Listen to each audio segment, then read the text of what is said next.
Kalau kalian sedang mencari bor di rentang harga di bawah 1 jutaan yang bisa digunakan untuk bekerja berat, saya tidak menyarankan untuk beli yang cordless. Karena menurut pengalaman saya ya, bor cordless di bawah harga 1 jutaan itu biasanya hanya untuk kerja-kerja ringan. Kalau digunakan untuk bekerja berat, umurnya itu akan pendek.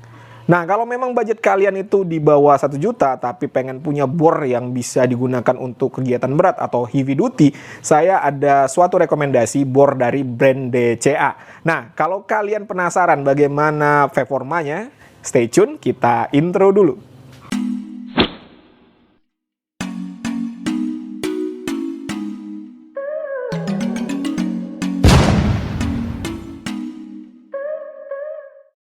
Halo, assalamualaikum. Jumpa lagi dengan saya Putra. Ini dia yang akan kita bahas kali ini ya. Sebuah bor dari brand DCA. Untuk tipenya adalah AZJ16. Ini adalah sebuah impact drill. Bor ini saya dapatkan dengan harga Rp500.000, tapi lebih sedikit ya. Link pembeliannya ada pada kolom deskripsi. Silahkan cek di bawah. Untuk kemasan produknya, dus berwarna seperti ini, khasnya DCA. Di sini ada beberapa keterangan untuk spesifikasi dan juga fitur-fiturnya. Nanti kita akan uji secara terperinci aja ya, biar lebih jelas. Oke, sekarang langsung saja kita unboxing ya. Kita lihat apa saja yang kita dapatkan pada paket pembelian. Pada paket pembelian yang pertama di sini ada buku panduan penggunaan ya. Biasanya ada 2 buku ini, yang berbahasa Indonesia dan berbahasa Inggris. Ya, ini yang berbahasa Indonesia. Yang di belakang ini berbahasa Inggris. Jadi ada 2 buku ya. Lalu di sini ada kartu garansi. Di sini kartu garansinya ada 2 lembar, yang satu untuk kita keep, yang satu lagi untuk kita kirimkan untuk mendaftarkan garansi. Tetapi untuk DCA ini kita bisa daftar garansi secara online ya teman-teman ya. Jadi lebih praktis, tidak perlu kirim-kirim lagi. Dan untuk layanan purna jual dari DCA ini, untuk garansinya itu servis gratis selamanya dengan syarat dan ketentuan yang berlaku. Kita juga mendapatkan carbon brush cadangan ya di sini ya. Ada sepasang carbon brush cadangan. Lalu berikutnya ini adalah handle tambahan. Lalu terakhir adalah unit mesin bornya, dan di sini ada juga digantungkan untuk kunci pembuka cak.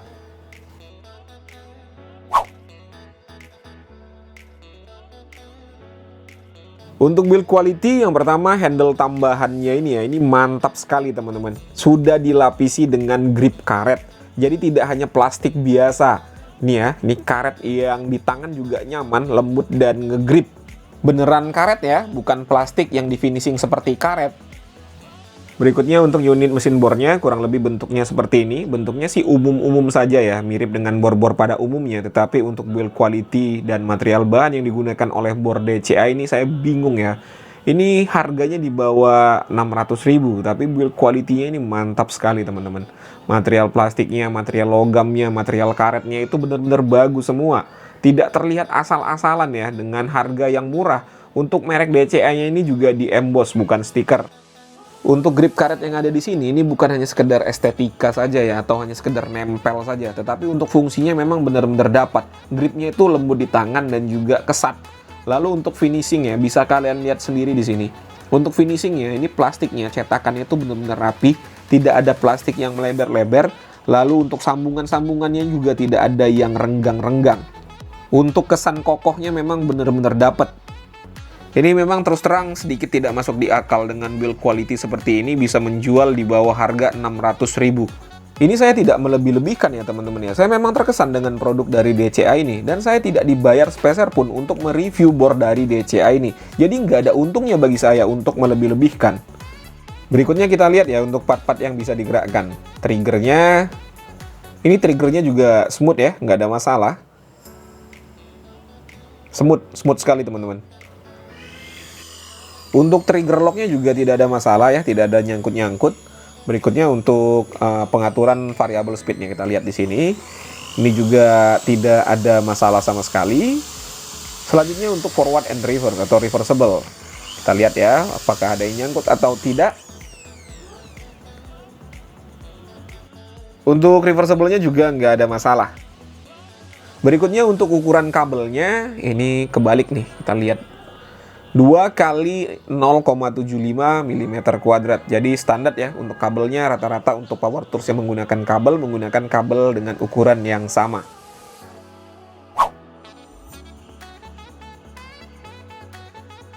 Untuk fitur yang ada pada bor ini, yang pertama di sini dilengkapi dengan handle tambahan. Untuk handle tambahannya ini juga sudah quick release ya teman-teman ya. Jadi tinggal diputar seperti ini untuk memasang dan juga mengeratkannya.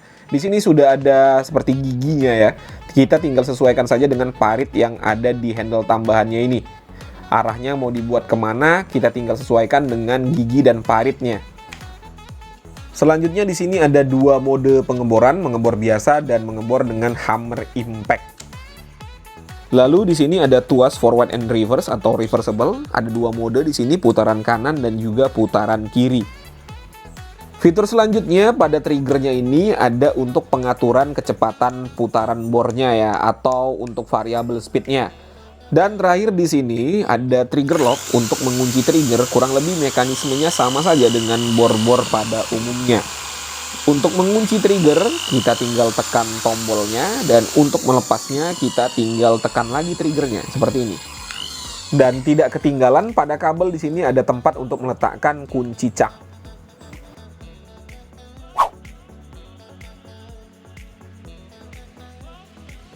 Untuk uji spesifikasi, yang pertama kita akan lihat konsumsi daya listrik tanpa beban. Ini saya atur pada kecepatan yang paling rendah terlebih dahulu.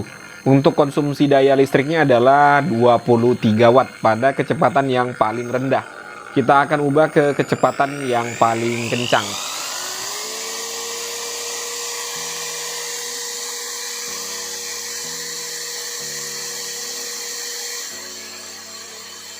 Di angka 290-an watt. Selanjutnya kita akan uji RPM. Ini yang pertama saya akan set ke kecepatan yang paling rendah.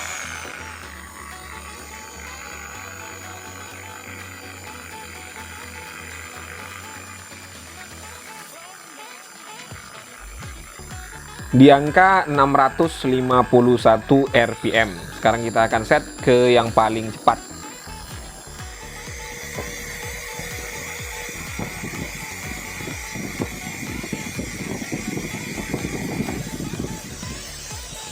RPM maksimal di angka 3123 RPM. Kalau kita lihat spek yang tertulis pada bornya, ini hanya 3000 RPM. Jadi ini overspec ya untuk RPM-nya. Selanjutnya kita akan ukur tingkat kebisingan. Ini akan saya langsung set pada kecepatan maksimal.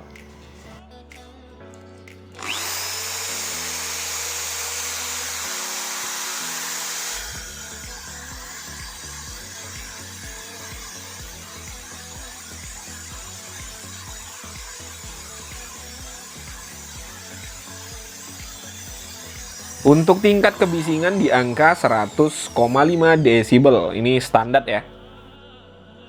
Tes berikutnya saya akan uji untuk kecepatan getaran dari mesinnya.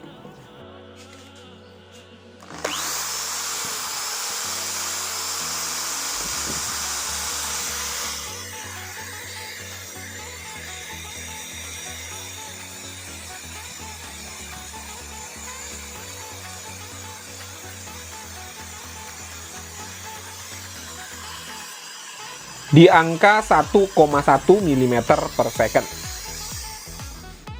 Untuk beratnya pada spek tertulis di angka 2 kg. Sekarang kita langsung saja buktikan ya. Ini biar lebih pas, seperti ini aja nih, biar lebih pas ya. Ya, di angka 2,2 kg. Selanjutnya kita akan ukur untuk diameter dari caknya. Di angka 13,28 mm. Untuk panjang kabel ini saya menggunakan patokan 50 cm, nanti akan kita ukur kelipatan 50. 50, 100, 150, 200, 250, dan ini 270 cm. Dan terakhir kita akan ukur untuk dimensinya. Untuk panjangnya di angka 27 cm. Berikutnya untuk tingginya di angka 20 cm.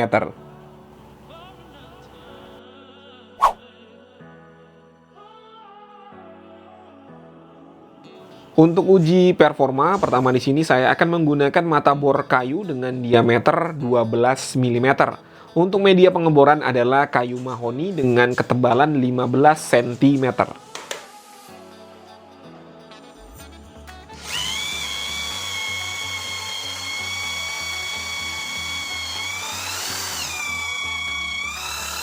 Cepat sekali ya, nggak ada kendala sama sekali untuk mengebor kayu dengan mata bor 12 mm. Selanjutnya saya menggunakan mata bor auger dengan diameter 19 mm. Untuk medianya masih sama.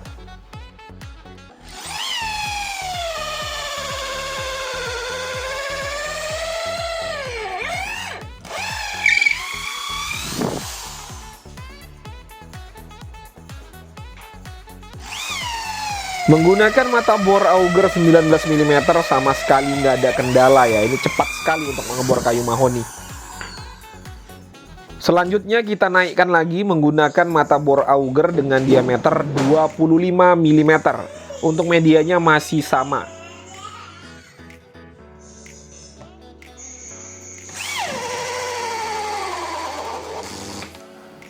Ya, nyangkut ya. Untuk dilanjutkan tidak mampu ini masuk setengah ya untuk mata bor augernya. Kita coba lagi pada lubang yang berbeda.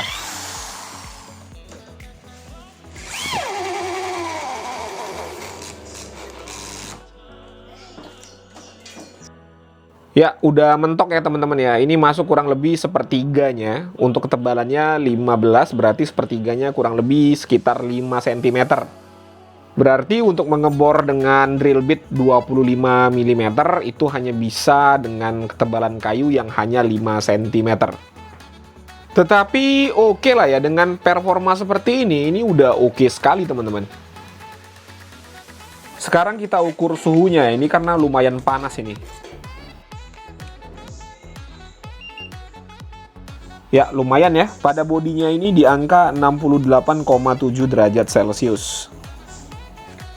Uji coba berikutnya saya akan mengebor besi dengan ketebalan 4 mm. Ini untuk bornya sudah saya pasangkan ke stand holder ya. Kita akan lihat bagaimana performanya dalam mengebor besi. Untuk kecepatannya ini saya gunakan kecepatan yang sedang atau yang tengah-tengah. Dan untuk mata bornya ukurannya adalah 5 mm.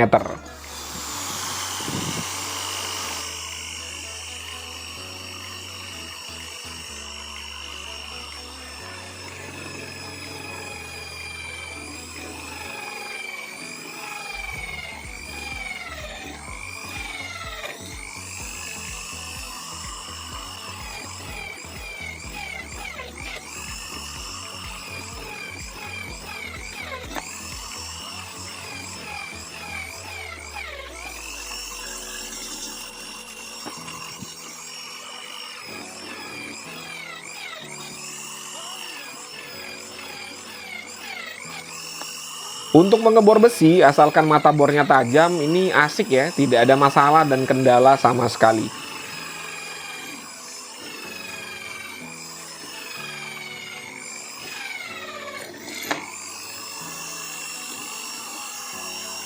Uji coba berikutnya saya akan coba mengebor pada media paving block. Untuk tingkat kepadatan dan kekerasan sebuah paving block sudah tidak usah diragukan lagi ya teman-teman ya. Biasa dilindas-lindas mobil dan truk, jadi ya sudah pasti keras. Di sini saya menggunakan mata bor dengan ukuran 10 mm terlebih dahulu.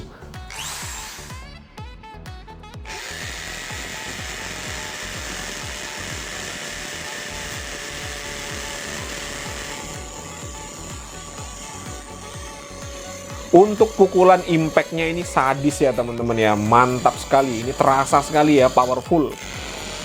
Menggunakan mata bor ukuran 10 mm ini enteng sekali. Karena yang tadi terlalu enteng, kita ganti ke maksimal yang bisa ditampung oleh bor ini ya, ukuran 16 mm. Di sini saya menggunakan masih sama mode drilling. Dan untuk paving blocknya ini yang baru ya, bukan yang tadi.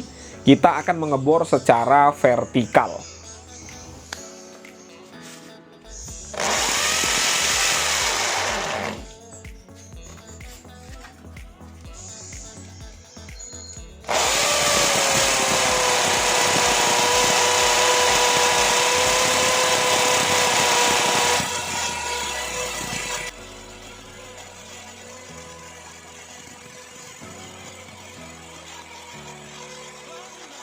Untuk videonya ini saya percepat 2 kali biar tidak membosankan menontonnya. Dan untuk tenaganya memang benar-benar ganas ya.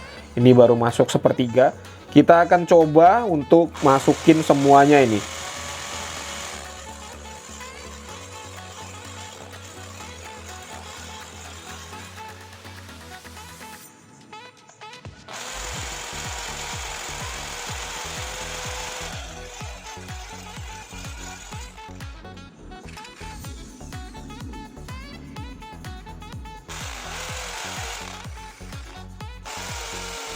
Untuk fitur hammer impact-nya ini benar-benar gila ya. Ini saya tidak berani ngelanjutin lagi, takut keterusan bisa merusak ubin saya.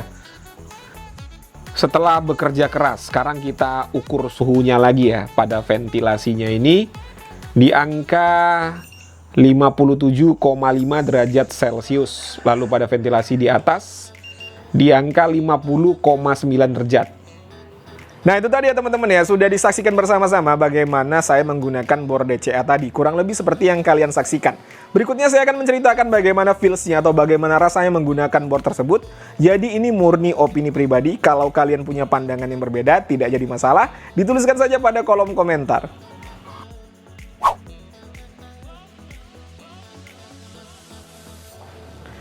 Oke, untuk build quality, fitur, lalu spesifikasi saya rasa tidak ada yang bisa kita komplain. Untuk build quality-nya bagus, fiturnya semua bekerja dengan baik, dan untuk spesifikasi semuanya juga sudah sesuai. Untuk 3 aspek tersebut sama sekali nggak ada komplain. Berikutnya untuk performanya. Nah ini seperti yang kalian saksikan tadi ya, tidak ada kendala sama sekali dengan performanya teman-teman. Ini oke sekali. Di rentang harga 500 ribuan ini sudah mantap ya. Nanti kita akan bandingkan juga dengan DeWalt, Hikoki, Magtech, ada DCK juga, ada Stanley. Nanti kita akan bandingkan. Untuk harganya itu kan mirip-mirip ya. Kita akan lihat siapa yang paling oke nanti ya. Udah ada semua di workshop, tinggal kita review satu-satu, lalu nanti terakhir akan kita bandingkan. Lalu kalau kalian tanya saya di mana letak minus dari bor DCA ini, terus terang ya teman-teman ya, saya belum menemukan di mana letak minusnya. Kalau kalian menemukan bisa dituliskan pada kolom komentar ya. Ya memang untuk bobot lumayan berat, tetapi saya rasa wajar. Ini bor listrik ya, bor menggunakan kabel. Untuk bor sejenis ya rata-rata beratnya seperti itu. Untuk DeWalt, Hikoki juga beratnya hampir-hampir sama. Jadi saya rasa sih wajar.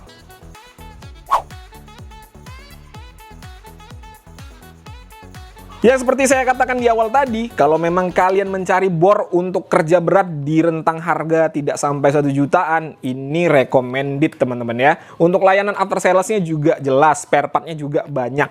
Jadi saya tidak ada keraguan untuk merekomendasikan bor ini kepada kalian. Oke teman-teman ya, mungkin itu saja yang bisa saya sampaikan. Seperti biasa, kalau ada pertanyaan dituliskan saja pada kolom komentar. Kalau ada kritik dan saran juga tidak jadi masalah. Jumpa lagi pada konten-konten saya berikutnya. Assalamualaikum warahmatullahi wabarakatuh.